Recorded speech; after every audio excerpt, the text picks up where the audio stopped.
Hello? Can everyone hear me? It's a pretty small group, but I have to use the microphone because we're live streaming. So thank you all for coming. I'm Steve Sapienza. I'm a senior producer here with the Pulitzer Center. And welcome to our Talks at, Pulitzer Center Talks at. This is an ongoing series where we showcase underreported stories and the journalists who cover them. So thanks for coming. We had some requests from outside of DC to view this event, so we are live streaming it. We'd like to thank our friends from ICFJ for promoting the event. We appreciate that. And if you're following along either online or on social media, the hashtag, I'm told, is Pulitzer Data. Correct, Jeff? Yeah. Okay. So if you're new to the Pulitzer Center, this is a regular event that we do. And if you want to know about upcoming events, go to our website and sign up for our newsletter, and we'll keep you up to date. If you're a regular, and I see a couple faces here, and you're wondering where the refreshments are, we're holding that until afterwards, where we'll have refreshments and more conversation. But tonight, we're going to have a conversation with Jacopo Ottaviani, who is a ICFJ Knight ICFJ Fellow. He's the data lead at Code for Africa, and he is also a Pulitzer Center grantee. And we're very happy to have Jacopo here. He's been at William & Mary for the past few days, meeting with students at different classes, talking about data journalism, showcasing projects, and actually helping teach students how to do some journalism as well. So thanks for coming. Appreciate it. Thank you. Good. We want to have we're a small group, so we can maybe just have more of a conversation. I would like him to show a few of the projects that he's worked on, a few of them with Pulitzer Center funding and a couple without, but we can have a broader discussion about data journalism, and feel free to chime in and ask questions. We first intersected with Jacopo on a project that you see up there on the screen called Shifting Sands, and that project was pitched to us by a journalist by the name of Bukola Adebayo from The Punch in Nigeria, and she had this idea of covering these Lagos communities who were losing their land through sand dredging, and Jacopo was working with Code for Africa, and they were part of the team that helped create the very nice storytelling visual you see there. How did you get involved in that project? Okay, so first of all, thanks everyone for coming in, and I want to thank Pulitzer Center and Crisis Reporting for having me here, and ICFJ for promoting the event. That project in Nigeria started when Bukola approached the Pulitzer Center with her pitch and got her grant from Pulitzer Center. And as many other journalists in the world, she was looking for a way to leverage data to strengthen her story. And Code for Africa is trying to fill that gap when possible in Africa by providing expertise in terms of data journalism and data visualization. We helped Bukola and her team at Punch to produce the long-form piece of journalism that you can see on the screen. And that combined drone journalism, so you can see the the drone footage there on the header image, and data visualizations made by Code for Africa's data team. So basically it was teamwork, and my personal role was basically about coordination of all the moving parts involved in this project. Data journalism, as journalism, is a multidisciplinary field. It's very essential to have a group of designers, developers, journalists, researchers, data analysts, and you name it. I mean, it's very, very, very kind of multidisciplinary. And that's why you need also a project manager who helps, supervising all these moving parts and try to pull all the components together. And yeah, we did that, and I think the result is quite nice, also from a visual point of view. I can actually show a little bit of the interface, which is based on a software called Shorthand. We use Shorthand to kind of put all these photos, videos, texts, and satellite images together. So for example, this is the area where the story is located, in Lagos, Nigeria. So Lagos is a huge city with about 20 million inhabitants, and there is a growing demand for sand because there are many thousands of working sites where they are building skyscrapers. So they are extracting sand, companies are extracting sand by basically buying it from local communities that are extracting the sand from the lagoon. Most of the workers who work in the sand mining business are not really working in safe conditions. So Bukola went to the field and spent time with the local communities and made this project, this reportage. Code for Africa's role was basically a complementary role, I think. We helped with data and visualizations. Yeah. Well, this project was really one of our first forays into funding a West African newspaper to do some visual storytelling, and I think it worked out pretty well, and it sort of led to us getting more involved and more excited about the idea of collaborations and doing, and so we put out an open call for proposals the next year, and we got many proposals, and we funded 5 different data journalism projects around the world, and Jacopo was part of a team led by Oxpeckers, which is a South African investigative journalism team, and Code for Africa worked with them to produce this story that you see up there. But one of the things that we learned from the shifting sands is just how many great groups of journalists are working and doing wonderful work with coding and design and data in around the world. And so that's one of the reasons why we opened up the data journalism grants. It coincided with more and more open data being available, and I'm just sort of wondering, when it comes to open data in Africa, how is that movement going, and how is that impacting newsrooms? Yeah, that's a good question. I think the open data scene in Africa is growing. Africa as a continent is a booming continent in terms of demographics. The population is growing very fast, and it's a very young population. So you have millions of people who are now connected to the internet. It wasn't like this like 5 years ago or 10 years ago. That's changing very fast. And as a simultaneous process, governments are becoming more digital. There is an effort in terms of governments into releasing more data. It's a very diverse continent. There are more than 50 countries, so every country is basically unique. And the situation. Are some countries ahead of others? Yeah, you can name? Yes, I think Kenya and Nigeria are very digital, and it's very interesting to see how the local populations are now using, for example, mobile currency instead of like paying with cash. And in Kenya, it's very common now to see people who can buy something using their cell phones. They just send an SMS to the recipient's number and pay with that. This is something that is not happening in Europe everywhere, like it is happening in Africa. That's very interesting.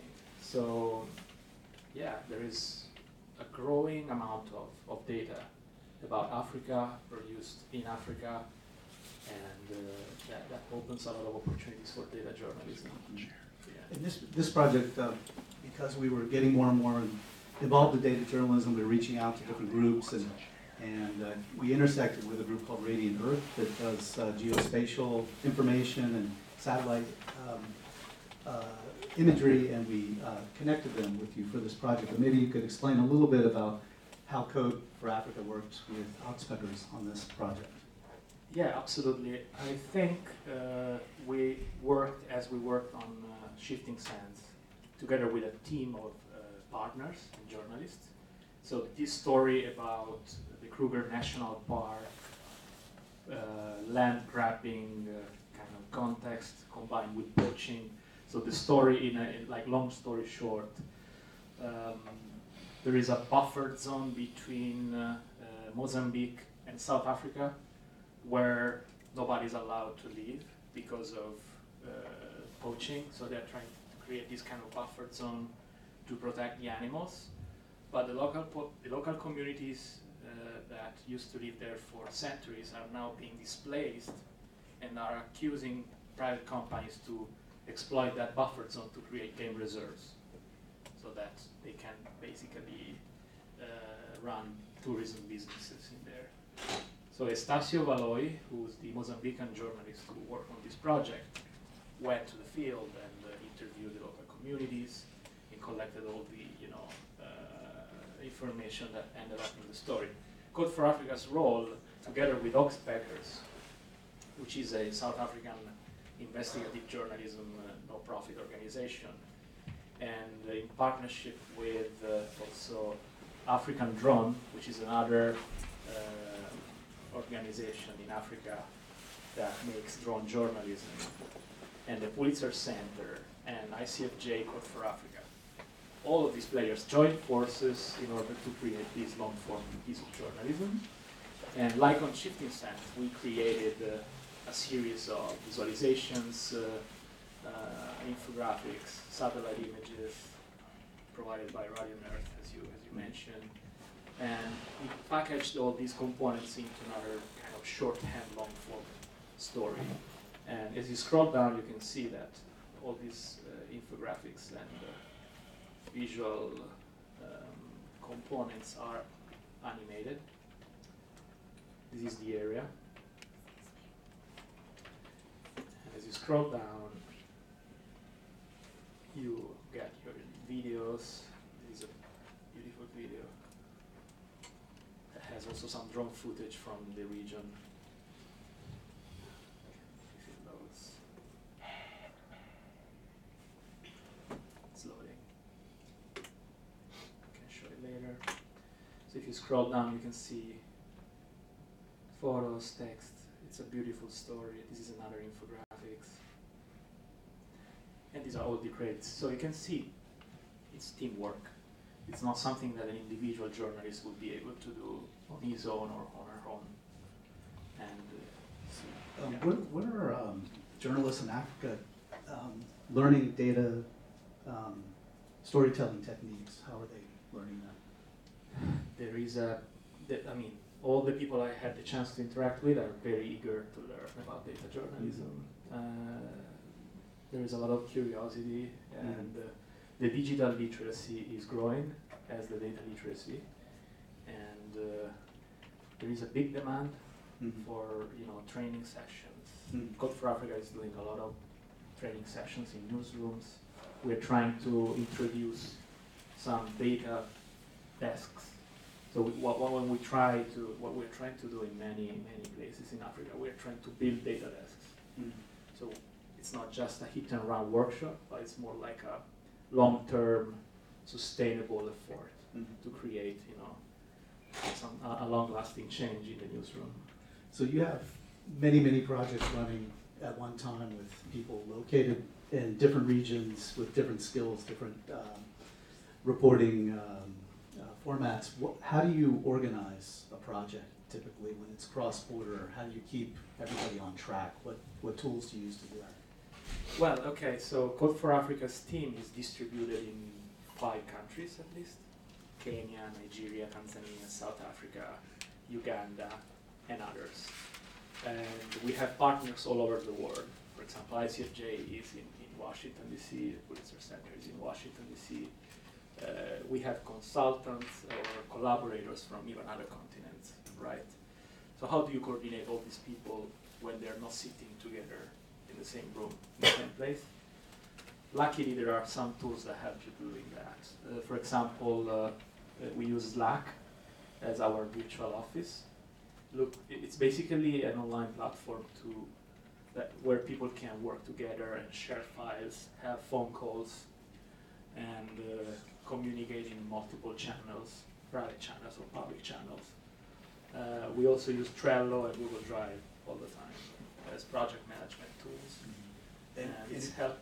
And if you're trying to share lots of data, big files, how do you typically So do it? in that case, if Google Drive is not enough, we use WeTransfer. That's another tool we use when we have to transfer, gigs of data. Mm-hmm. Yeah. So this project was last year, Yeah. and you and Code for Africa and a couple other news outlets came back this year and applied again. Yeah.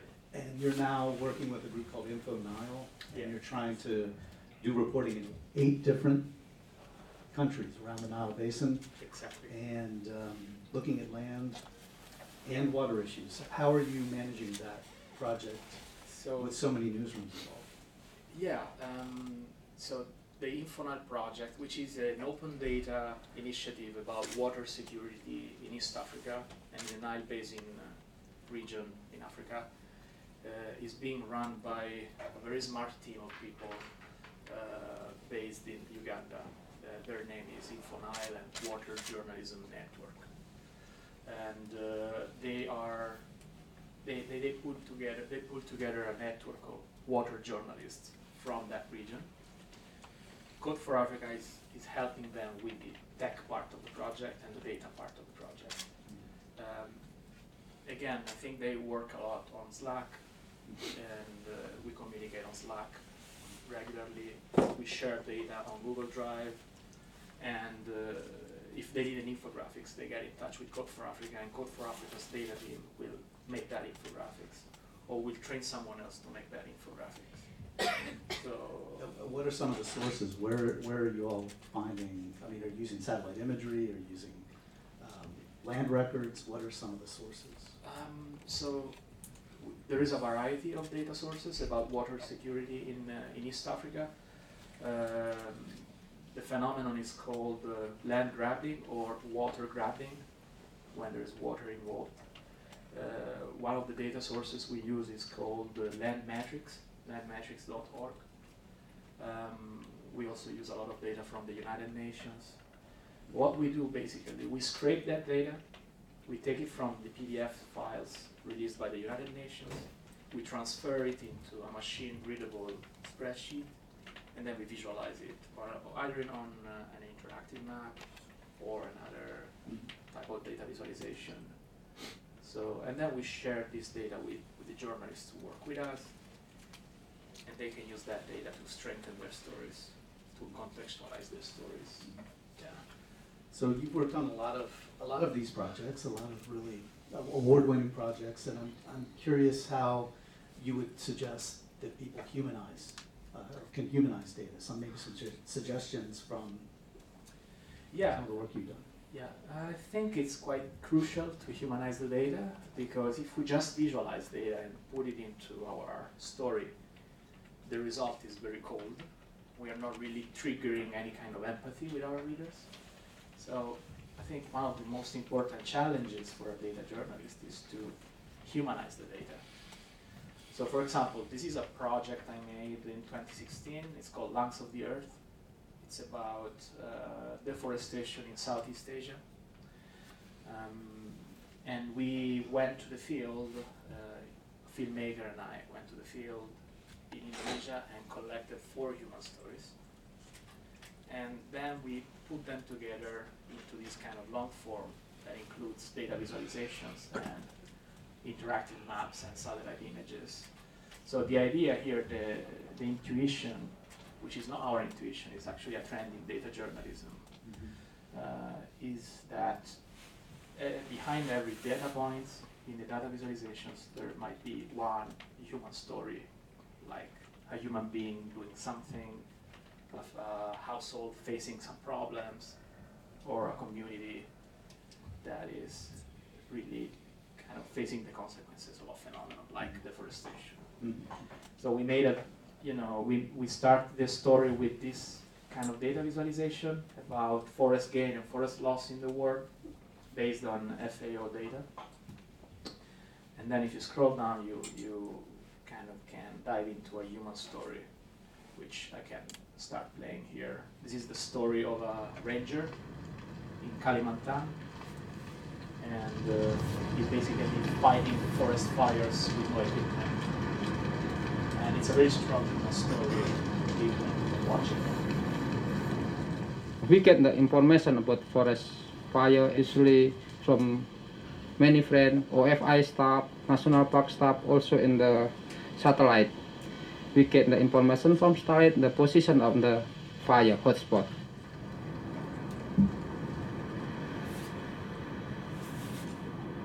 You know, we fight with just spirit, I think, because we don't have the fire equipment. We just use the parang, the knife, the charcoal, and the jet shooter. And no water, we must walk so far for take water, and fire so big. In the night it's more easy than on the day. We fight so much with fire. And we never go back to the post or to the room. We sleep in the close the fire. 2 months we sleep in that. We wake up early, we fight with fire until night, and very tired we sleep in it with my friend. But the most danger is not fire, I think, in the area like that. Because fire in the swamp, in the peatland, usually slowly. But the most danger is in the smoke. Someone can dead because cannot breathe. Sometimes someone cannot run away because the route is so very bad.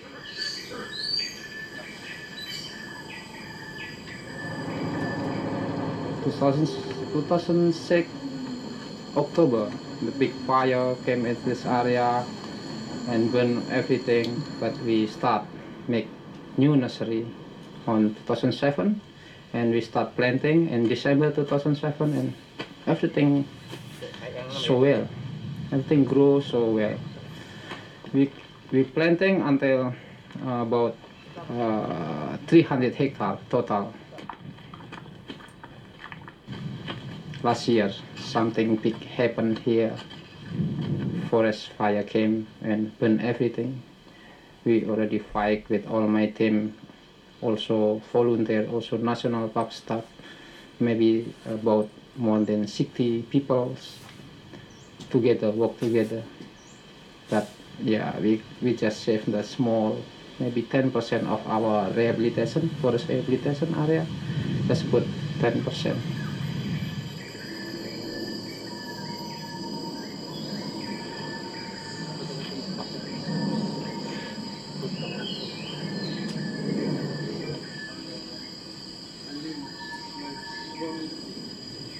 We so sad when something happen, bad thing happen with forest.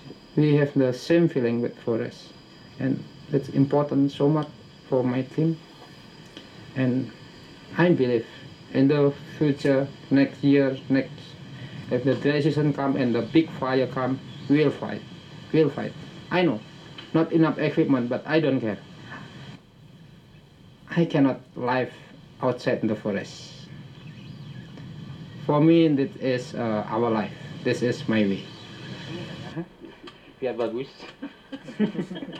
Biar bagus kan. Ya kan guys. Yeah, so that's just a really strong story, and I love, going from massive amounts of data down, drilling down to a person in the forest, very up close, personal, very emotional. How did you get to that person? I mean, how did, as data journal, going from all that amount of data to that? So if you look into the data, you'll notice that Indonesia is one of the most important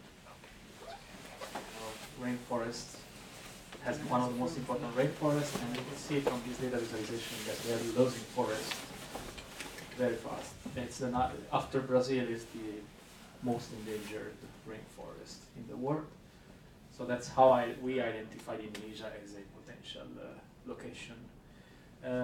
We got in touch with a local source who was running an eco lodge in the Borneo island, and he suggested to get in touch with Mr. Bazuki, the idea here is that you can connect data to human stories. Now you can zoom in and delve into the data set and then discover human stories, like Mr. Bazooka's story. And Isaac Kokiev, who's the filmmaker who worked with me on this project, and I went there and really felt how intensive it was to live in the forest. And we like to imagine that behind a data visualization like this, there are thousands of stories like Mr. Bazooka's. So people are really struggling to fight the forest fires or deforestation, illegal logging, and they are basically serving the planet because this has consequences in terms of climate change. It's a very global topic. So from hyper-local to global, using data and human stories. Yeah, that's very effective. So does anybody have questions for Jacopo or about anything we've talked about so far? Yep, thanks so much. I'm sorry I missed the beginning, but on your stack, you mentioned the satellite images, and what are some of the sources that you're using for satellite imagery? So the satellite images either come from Google Earth or from the NASA. For example, this one comes from NASA, as you can read in the credits. For the Kruger story in South Africa, Ryan Earth analyzed the satellite images and provided them to the team. So nowadays it's quite easy to get a satellite image from the internet. There are many sources. Thanks. And on the measuring, also if you start looking on measuring impact, we've seen the Al Jazeera piece. Do you have an approach? Have you thought about how you measure the impact of that work in terms of deforestation, for example, or others? So we measure impact by seeing, for example, what's the average time on the web page. So is this piece being read by the people? And the average time was about 6 minutes, which is quite high. But also we really hope that by raising awareness around a topic like this, then the local authorities will intervene and kind of strengthen the policies to protect the forest. Or also by advertising positive initiatives. If you scroll down, you see that there are other positive initiatives. We tell the story in the long form. We hope that they will get, for example, support from donors or from the people who are interested in this topic. So solution journalism kind of blended with data journalism. Yes. Thank you. Any other question? A quick, really just another source for satellite imagery is Sentinel EO browser. You can access the latest satellite imagery. So Google Earth, you can zoom in more, but you can actually go by date. And of course, sometimes there's clouds, but you can see the latest satellite imagery with that website. And Bellingcat has a very short blog that explains it well. Thank you. That's great, thanks. Hi, hello. Thank you for coming. I'm presuming you're based in Africa, so thank you for coming all the way over here to speak with us today. You mentioned that a lot of the data that you pull is from the United Nations or from landmetrics.org. Do you find that you have, what is the process that you go about when you're looking for more specific data? I think maybe more broadly what I'm asking is, what is it like what are sunshine laws like over there? In the various countries that Code for Africa works in? Do you find that it's easy to discuss with governments I think I know the answer, but I'd still like to hear your opinion. Do you find that it's difficult to access localized data? Do you find that the governments are actually receptive to reporters? So it's obviously hard to get in touch with the government and get data from them, but luckily there are tools like Google Scholar that collect a lot of academic research around global topics such as land grabbing or deforestation or water security. plus all the work by the United Nations or other institutes, they release a lot of data that can be used for data journalism purposes. Sometimes governments release data in non-machine readable formats. Imagine PDF files that can't be processed by Excel or other tools. In that case, Code for Africa tries to scrape that data and then publish it in a machine readable format. So we try to open up closed data. Obviously, there is not just one recipe, but it depends on the topic. Usually I start by doing some preliminary research and map all the people who or institutions who could have that data. And then I try to create a shared knowledge base with the team who's working on the project. Also, kind of a follow-up. Yeah, sure. Thank you. So, kind of following up on that, sorry if anyone else has a question, but to follow up on that, so, it sounds like generally speaking, when you can get access to data from the government, it's not in a easy to scrape format at all. So, in the US, it feels like every agency and organization and even team or project has their own spokesperson, right? So do you feel like it's easy to access those spokespeople when you need to? And of course I haven't looked at these government websites, right, in these countries, so I'm really not sure.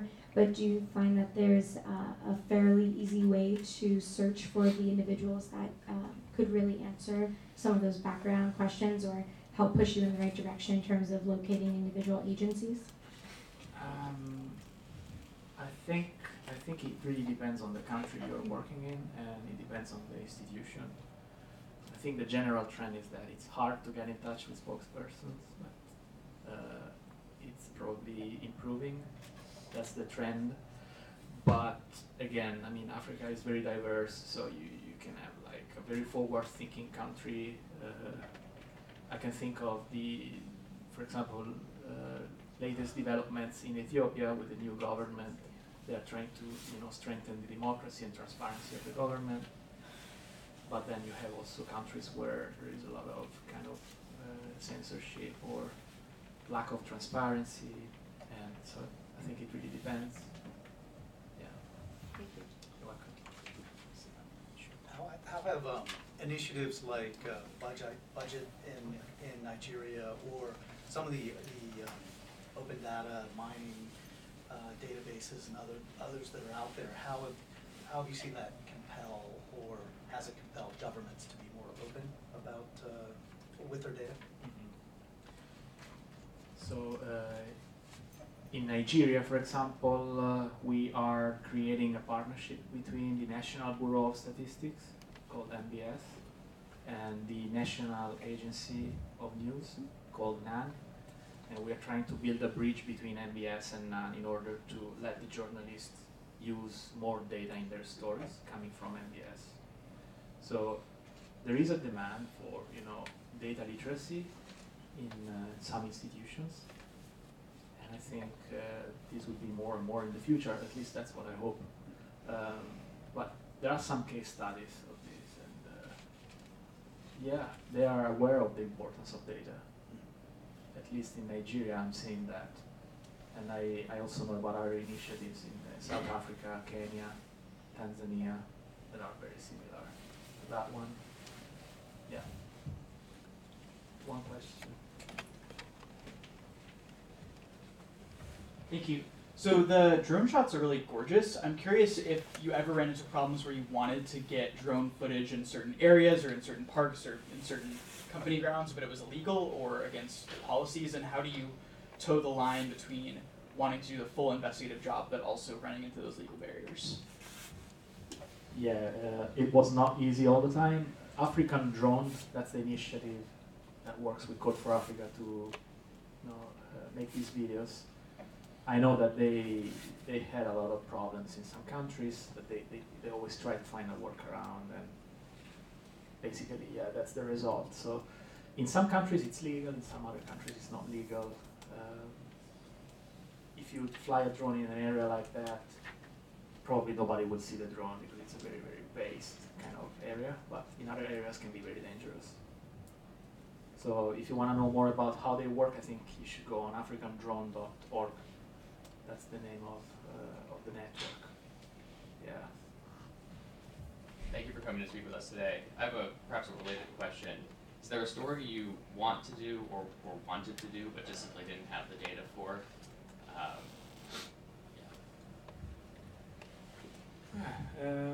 Yeah, there were a lot of them. So when you can't find the data, after you spend, let's say, months researching that data, if you have the chance, at the time to do such a deep dive in that topic, then you can write a story about the lack of that data. And most of the time, it's very important to call for data collection on a specific topic. And so yeah, it happens. Yeah, it happens. I can't think of an example immediately, but it happens. Thank you. Yeah. Maybe there.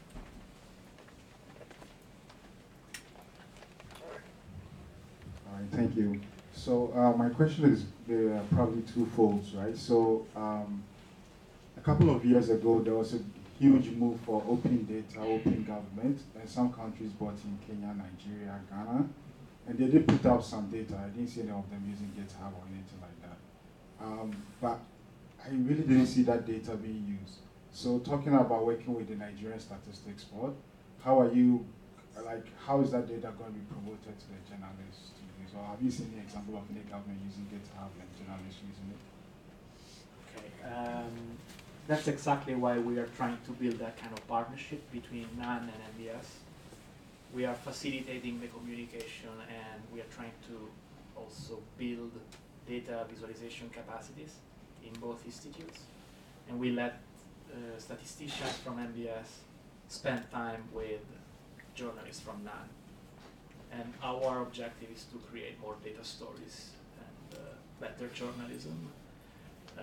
But I agree with you that sometimes governments release a lot of data and then nobody will use it. That's because maybe there's not enough data literacy in specific groups of professionals.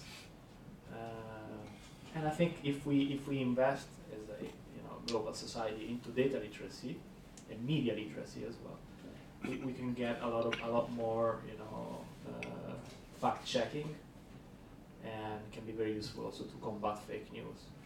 So I think data is the ingredient. Then you need also data literacy to kind of use that data and interpret the data correctly, and also detect wrong data. So yeah, I agree with you that opening up databases is just one step towards deeper objectives. I have another question. Can we do it? Yeah. Then later we're gonna be here so we can keep chatting over wine. So Bennett Hansen with Global Press Journal. I have some experience doing we have local reporters, and then we have RTC headquarters where I'm a researcher. So to his point, we all want more data, so I think maybe just have some network filing FOIAs for those countries that have similar laws. But for the data that's out there, just here's a tip. Like Google, you can do file type, PDF, or XLS for Excel, then a word, in quotes, poaching, then cite, gov.zw. That'll give you every PDF in the government, in any ministry of Zimbabwe's government, with that word. So you can do very targeted searches with file type and then cite, the country's IPO code. Just a tip. Yeah, Google Advanced Search is super cool. I agree. You have a question? Yeah, but just wondering if you could say anything about your next investigation or the topic of your next investigation. By coincidence, the World Bank is hosting this data day today, and there is some interest around in measuring impact. And having worked in West Africa, for example, and waste management, I mean, it would be interesting to see if there are areas where the data work or your interest could overlap. For example, I would love to see if the landfills that were included in the project design were built, and what kind of interest you have on measuring development impact in Africa. Absolutely. Sorry. Yeah. Code for Africa already works with World Bank on a great. number of projects, so there are synergies between the World Bank and Code for Africa. So, another question? Well, I see one there, but you want to stop? What? Well, I think you should mention the other project, the one in South Africa. Oh, yeah. Which has to do with the very incendiary topic of land ownership. And so just maybe you could explain what that project is, and also talk about the politicization of data. Like, this is really a contentious issue. You're diving into the data. A lot of it hasn't been seen before, I think, in this project. So how are you going to deal with potential criticism, political attacks, that type of thing? Yeah, so Steve is referring to a project we're doing in partnership with the Pulitzer Center. It's called Dominion. It is an open database of land possession in South Africa. And in South Africa, land rights and land ownership is a very, very hot topic, highly political. There is an ongoing debate on how land should be redistributed, or how you can actually deal with this data. And we are trying to open up some of the databases that are in South Africa, but are kind of scattered around or locked in PDF files. And we're going to put them on a open database online. Yeah. So I know that one of transparency, yes, in order to improve that data as well. Trigger a debate, possibly a constructive debate. I know that one of our data analysts, Trisha Govindasamy, who works with Code for Africa out of Durban, found a problem in one of the data sets we were analyzing. She flagged that problem to the institution that is collecting that data, and they're fixing it. So this is also why you want to have this kind of open databases, because you can have a peer review of the data. Because if it's just locked into an archive, nobody can really stress test the quality of that data. So we believe in transparency for sure, especially in highly politicized topics like land ownership in South Africa. We need more transparency. And also we need to cross-check the data by combining multiple data sets. Yeah? I think we are, do we have other questions, or should we? Yeah, you have one One more. One more. Panama Papers, the Paradise Papers. That was another just groundbreaking opportunity to collaborate. And they say themselves, look, they can't write every story. There's this gold mine of data that requires local journalists to uncover local names and figures or companies. Have you done anything with that, or anything else in the pipeline like that? Yeah. So not personally, but Code for Africa was part of the global coalition of Panama Papers. So there were some stories made by Code for Africa as part of the larger project. And I think all these projects made by ICIJ are probably the biggest ones of this kind of type of transnational investigations. So what I always say is that transnational data journalism can be a small project, or a medium-sized project, or like a super large project like the Paradise Papers or the Panama Papers. There is a wide spectrum of projects, of types of projects. But the methodology is very similar, and you always have this kind of multidisciplinary project management involved, and knowledge share between trusted people, between multiple partners. I think what ICIJ is doing is brilliant, and they release their methodology online, so anyone can learn about that. Yeah. One more question from you. Yeah. Thank you. Hi, so for, you know, I'm sure not everyone in the audience is a journalist, right? But, you know, also those of us who are journalists, not all of us were trained to view things from a data, well, let me rephrase that. We weren't trained to scrape data, for example. So what would you say are perhaps 3 or so skills, whether it be coding languages or softwares or websites, that you would recommend that folks who don't have as large of a breadth of you know, experience as yourself could use to sort of dive into that aspect of reporting? So I can give you three inputs here. One is the Data Journalism Handbook, which is freely available. Now they are publishing the second Data Journalism Handbook, second edition.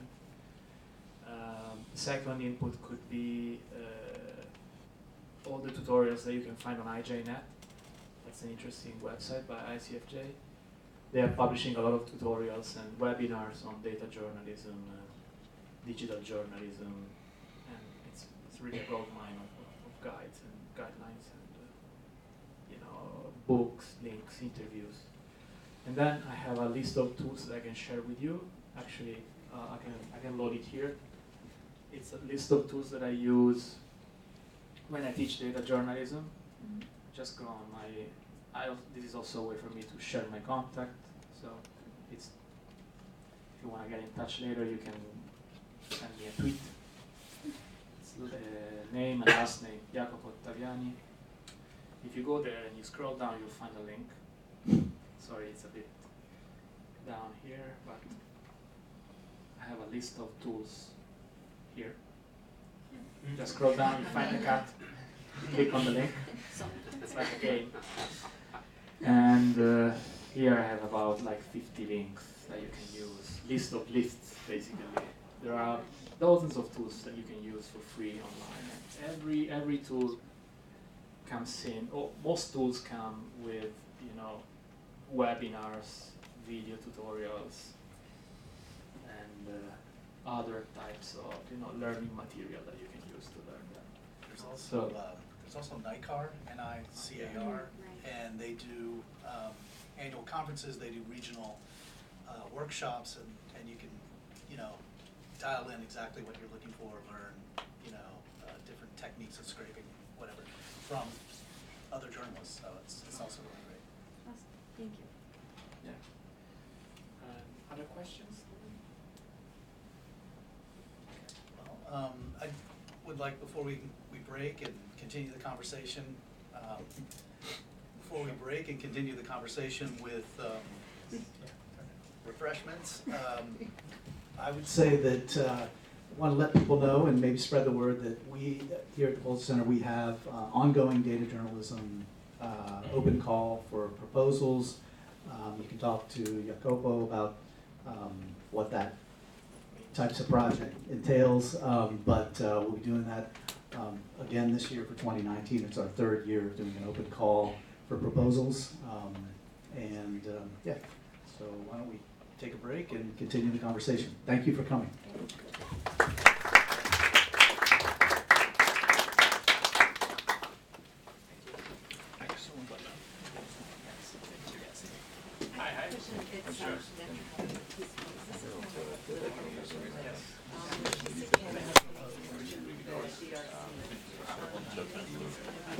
We're doing our I hope so. events, I'm not really an expert of DRC. trying I'm to following the news. once The a month, younger readers. it's more. Hope that it's more transparent. Yeah, it's really some sort of sitcom like you would on